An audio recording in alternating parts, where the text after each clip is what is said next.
आज के वीडियो में हम बताएंगे कि हारमोनियम का बनावट क्या है, हारमोनियम कौन कौन से मटेरियल से बना है, इसकी बनावट क्या है, और आपको बताएंगे कि गायकी के लिए हम लोग को किस प्रकार का हारमोनियम खरीदना चाहिए।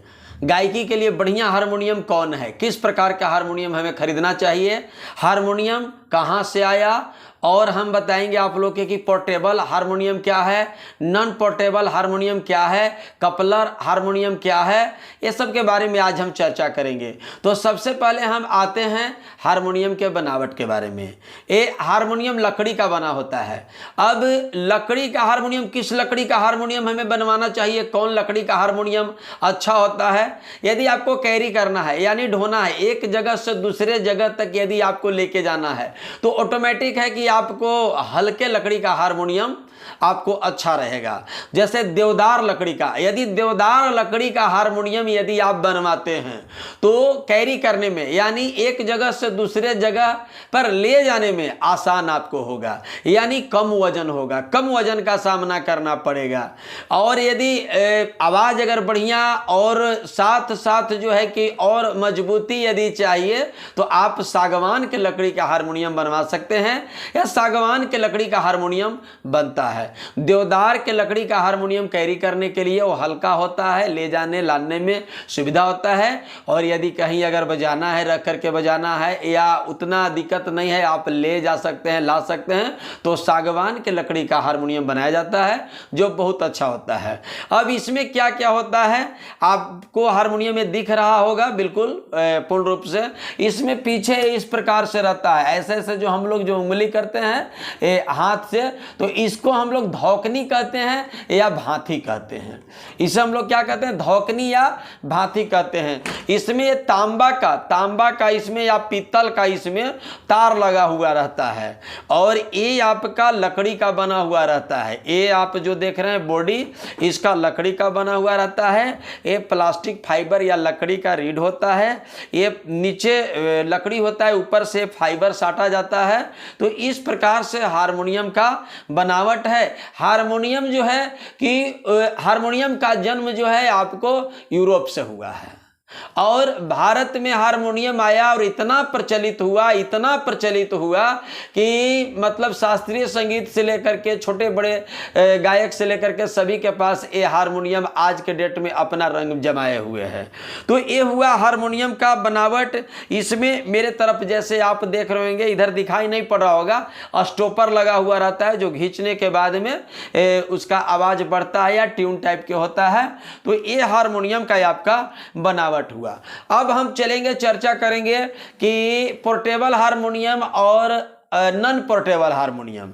तो पोर्टेबल हारमोनियम है क्या, तो पोर्टेबल हारमोनियम जिस हारमोनियम को हम लोग बंद कर दें यानी पेटी की तरह हो। इधर आप देखिएगा तो इधर इस प्रकार से अगर दोनों तरफ दिया हुआ है, एक क्या कहा जाता है, इस प्रकार से चाबी टाइप से दिया हुआ है, इसे स्प्रिंग टाइप से है, इसे दबाते हैं तो ये हारमोनियम बिल्कुल नीचे दब जाता है। और दबने के बाद में ये आप देख रहे हैं ऐसे, ये दोनों तरफ से हुक टाइप के इसको खोलते हैं, ये हारमोनियम को हम लोग ऐसे बंद कर देते हैं। तो बंद कर देने के बाद में बिल्कुल ये सूटकेस जैसा हो जाता है। तो जो ये ढोने में, ले जाने में, लाने में बड़ा ही सुविधा होता है इसको। तो इसे हम लोग क्या कहते हैं, पोर्टेबल हारमोनियम कहते हैं। एक पोर्टेबल हारमोनियम होता है और एक नॉन पोर्टेबल हारमोनियम होता है। तो पोर्टेबल हारमोनियम उससे कहते हैं जिससे कि हम लोग एक जगह से दूसरे जगह तक ले जा सके। ये बगल में हारमोनियम आप देख रहे होंगे, ये आपको मोड़ा नहीं जा सकता है, ये सूटकेस की तरह नहीं किया जा सकता है, फोल्ड नहीं किया जा सकता है, ये जैसे चुपचाप खड़ा है उसी प्रकार से रहेगा। ये आपको नॉन पोर्टेबल हारमोनियम हुआ। अब रही बात कि हमें किस प्रकार का हारमोनियम खरीदना चाहिए। ये आप बगल में देख रहे हैं हारमोनियम बहुत ही हल्का है। ये देवदार के लकड़ी का हारमोनियम है, जो बताएं कि कैरी करने के लिए देवदार का लकड़ी काफ़ी ही अच्छा होता है। तो ये जो हारमोनियम देख रहे हैं ये देवदार का लकड़ी का हारमोनियम बना हुआ है। काफ़ी इसके सापेक्ष इसका वजन बहुत ही कम है। तो आइए अब हम आपको बता दिए कि हारमोनियम के बारे में, पोर्टेबल, नॉन पोर्टेबल। अब इसमें जो है कि आपको बताते हैं कि कपलर बाजा, ये आप जो देख रहे हैं वो कपलर हारमोनियम है। कपलर हारमोनियम का मतलब हुआ, देखिए यहाँ पर ये जो देखिए ये इस प्रकार से है।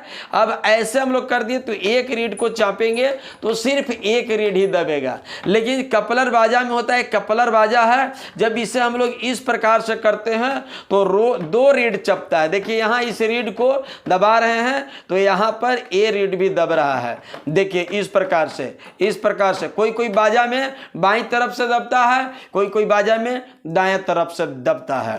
तो इस प्रकार के जब हम लोग को एक साथ जब दो रीड जब दबता है तो इसको हम लोग कपलर बाजा कहते हैं। अब रही बात कि हम लोग किस हारमोनियम को खरीदेंगे, कौन सा हारमोनियम हमें खरीदना चाहिए, इसके बारे में हम लोग जानकारी प्राप्त करेंगे।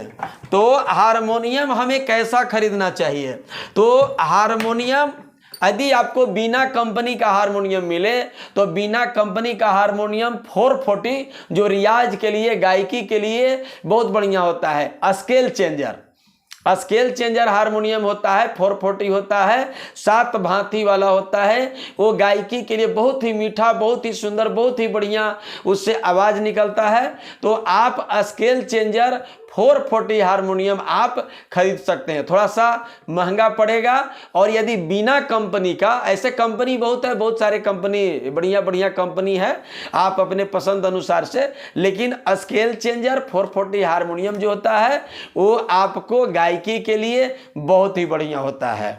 तो चलिए आज के वीडियो में इतना ही। हम सरगम सर मिलेंगे अगले वीडियो में एक नए जानकारी के साथ। तब तक आप मेरे चैनल को सब्सक्राइब करिए, बेल आइकन दबाइए।